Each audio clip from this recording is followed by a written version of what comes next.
Hello everyone, Poonam किचनमध्ये तुमचे सर्वांचे स्वागत आहे. नारळी पौर्णिमा आणि रक्षाबंधन निमित्त पारंपरिक पद्धतीने बनवला जाणारा मऊ आणि रसरशीत नारळी भात बनवण्याची सोपी रेसिपी मी आज तुमच्यासोबत शेअर करत आहे. तर बघूयात साहित्य. तर मी इथे 1 वाटी गूळ घेतलेला आहे, लवंग आणि वेलची घेतलेली आहे, जायफळ आहे, तूप घेतले 2 वाटी, ओलं खोबरं आणि 1 फुल वाटी तांदूळ घेतलेले आहेत. तर कढईमध्ये 2 चमचे तूप टाकून घ्यायचे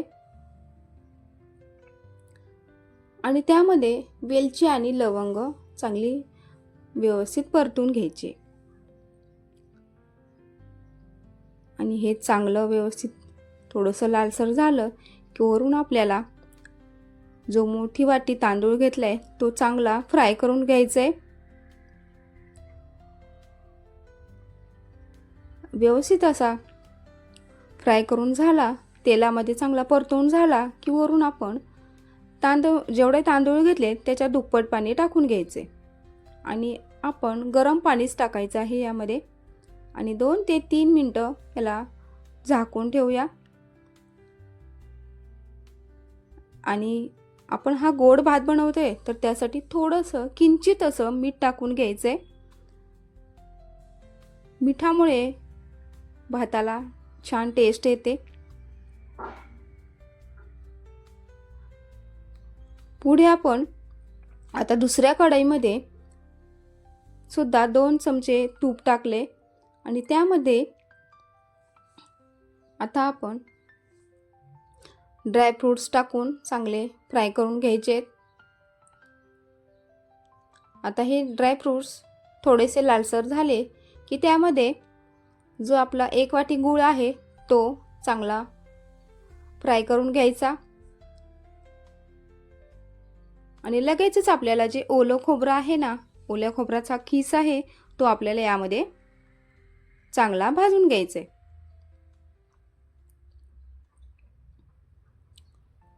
तर हा सुद्धा आपण व्यवस्थित खोबऱ्याचा किस आहे तो चांगला तुपामध्ये व्यवस्थित फ्राय करून घ्यायचा. 1-2 मिनिटं आपल्याला चांगलं हे परतवून घ्यायचंय मिश्रण. आणि दुसऱ्या कढईमध्ये आपल्याला भात बघून घ्यायचंय शिजलाय का. भात आपल्याला 80 ते 90% शिजवायचंय, 100% भात शिजवून घ्यायचा नाहीये, कारण आपण 2 वेळेला प्रोसेस करतोय त्यामुळे. आता मी या गुळ आणि खोबऱ्याच्या मिश्रणामध्ये हा भात जो आहे ना तो व्यवस्थित टाकून घेते आणि पूर्ण असं मिश्रण मिक्स करून घेते. आता तुम्हाला जायफळ आवडत असेल तर तुम्ही जायफळ वरून किसून टाकू शकता.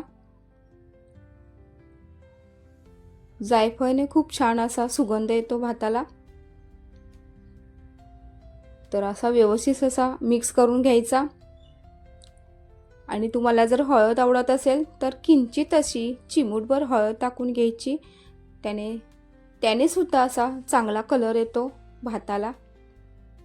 आणि तुम्ही फूड कलर आवडत असेल तोही सुद्धा तुम्ही वापरू शकता.